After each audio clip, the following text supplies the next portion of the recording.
Bugün biz hakim oyunu oynayacağıq.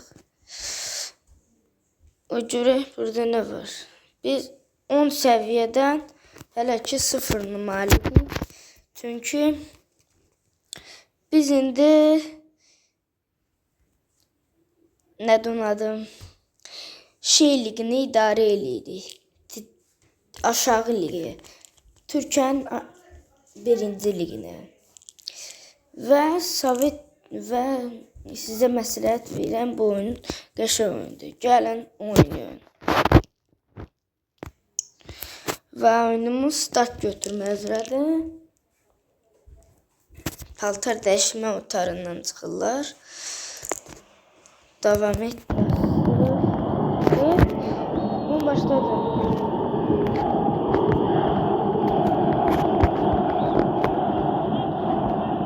Başlayalım. Bak böyle oyundan grafik yaxşı değil.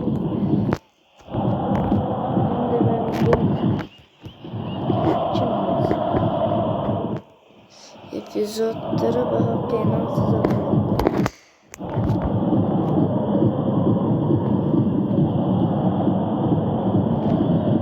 Sırıq və Amanyas. Büyük canlı. Kim başlayır?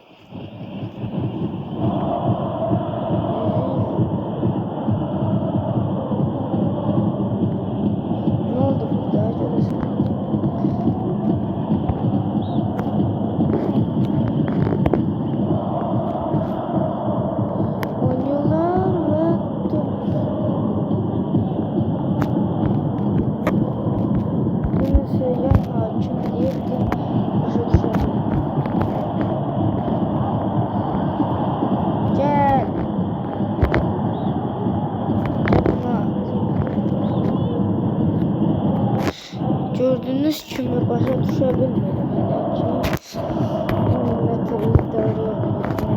Grafik yaxşı deyil. Və burada Çorumspor başlamalı.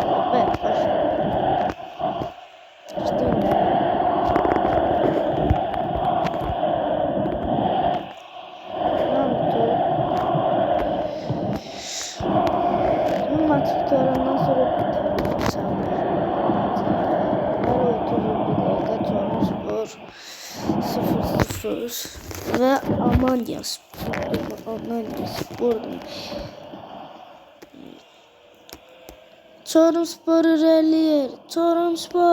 Çorumspor Sürüyümspor ve gol goldu. Yok, kapıdan zərbe. Top çöldə. Var yok, golu yoxlamalıdır. Kim vurur?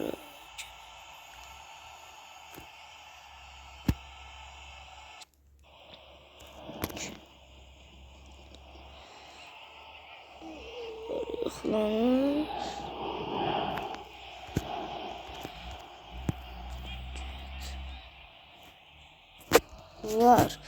Varı qəbul edirik və nə olur burada?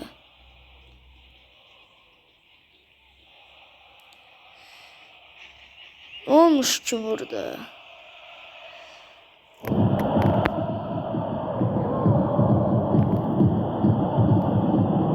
Ne oldu burada? Gəlin baxaq. Adam irəlilədi və qolunu vurdu. Burada işin ola bilməz. Gol təsdiq edildi. Basıram. Gol təsdiq edildi. Orta. Çorumspor 1-0 öndə. Mən təbii ki Çorumsporun heç bir hakim olduğuma görə heç bir klubu azadkeşliği izləmirəm. Buradan birinci liqada azadkeşliği elədiyim klub Pendikspor. Yaxşı dostlar. İlk hissə basit çatdı.